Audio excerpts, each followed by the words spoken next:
అందరికీ నమస్తే అండి. వెల్కమ్ టు అభిరుచి వంటలు. స్పైసీగా టేస్టీగా ఏదన్నా తినాలనిపించినప్పుడు ఇలా పన్నీర్ బిర్యానీ ట్రై చేసి చూడండి. చాలా టేస్టీగా ఉంటుంది. పన్నీర్ కూడా హెల్త్కి మంచిదే కదండి. పన్నీర్తో ఇలా బిర్యానీ చేసి పెడితే పిల్లలు చాలా ఇష్టంగా తింటారు. ఇక లేట్ చేయకుండా వీడియోలోకి వెళ్ళిపోదాం. ఒక మిక్సీ జార్లో ఒక మీడియం సైజు టమోటాని, 1 ఇంచు అల్లాన్ని, ఒక పచ్చిమిర్చిని, 4-5 వెల్లుల్లి రెమ్మలని, కొద్దిగా పుదీనాను, కొద్దిగా కొత్తిమీరని వేసుకొని వీటన్నిటిని మెత్తగా పేస్ట్ చేసుకోవాలి.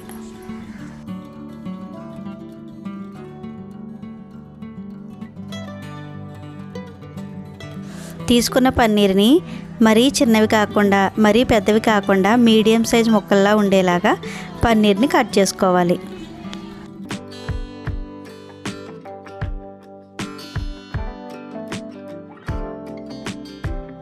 ఇలా కట్ చేసుకున్న పన్నీర్ ముక్కల్ని ఒక ప్లేట్లోకి తీసుకొని ఇందులో పన్నీర్ ముక్కల్లో 1/2 టేబుల్ స్పూన్ సాల్ట్ని, 1/2 టీ స్పూన్ పసుపుని, 1/2 టీ స్పూన్ కారాన్ని, కొద్దిగా కస్తూరి మేతిని నలుపుకొని వేసుకోవాలి. వీటన్నిటిని పన్నీర్కి పట్టేలాగా ఒకసారి బాగా కలుపుకోవాలి.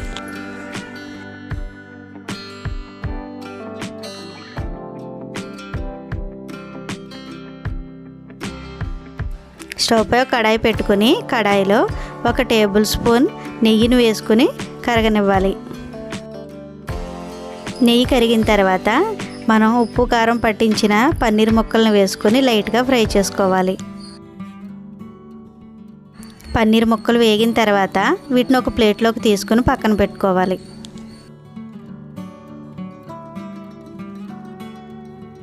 అదే కడాయిలో 1 స్పూన్ నెయ్యిని, 1 స్పూన్ ఆయిల్ని వేసుకోవాలి. ఆయిల్ హీట్ అయిన తర్వాత బిర్యానీ దినుసులను వేసుకుని వేయించుకోవాలి. మన దగ్గర ఉన్న ఏ మసాలా దినుసులనైనా వేసుకోవచ్చండి.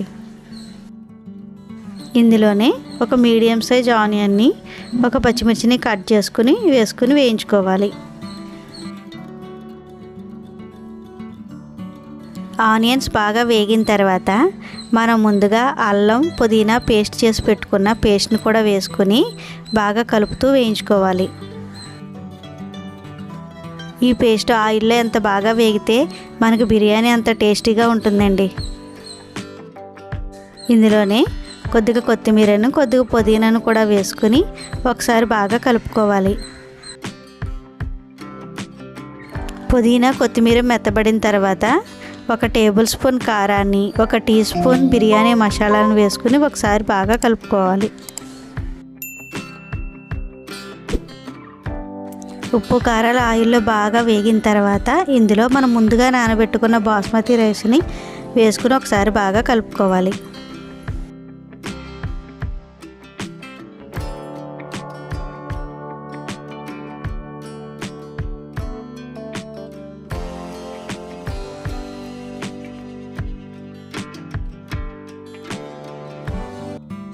రైస్ బాగా కలిపిన తర్వాత మనం తీసుకున్న గ్లాస్ రైస్కి 1.5 గ్లాసుల వాటర్ను వేసుకోవాలి.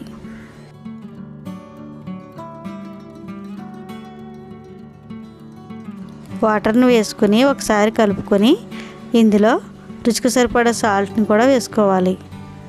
ఇందులోనే మనం ముందుగా వేయించి పక్కన పెట్టుకున్న పన్నీర్ ముక్కలు కూడా వేసుకుని ఒకసారి కలుపుకొని మూత పెట్టుకుని ఉడికించుకోవాలి.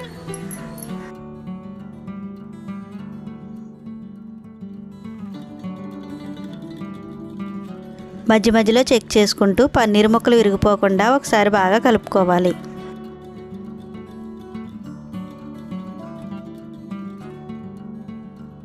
రైస్లోని వాటర్ అంతా ఇంకిపోయిన తర్వాత ఫ్లేమ్ సిమ్లో పెట్టుకొని ఒక 5 నిమిషాల పాటు దీన్ని కుక్ చేసుకోవాలి. 5 నిమిషాల తర్వాత రైస్ చూడండి ఎంత పొడిపొడిలాడుతూ వచ్చిందో. ఈ పన్నీర్ బిర్యానీని వెజ్ నాన్ వెజ్ ఏ కర్రీలతోనైనా తీసుకోవచ్చండి, లేదంటే ఉల్లి చట్నీతో కూడా సర్వ్ చేసుకోవచ్చు.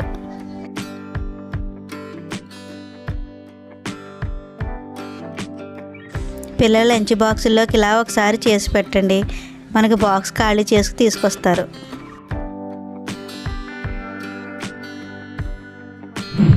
మా వీడియో నచ్చితే లైక్ చేయండి, షేర్ చేయండి, ప్లీజ్ సబ్స్క్రైబ్ చేసుకోండి.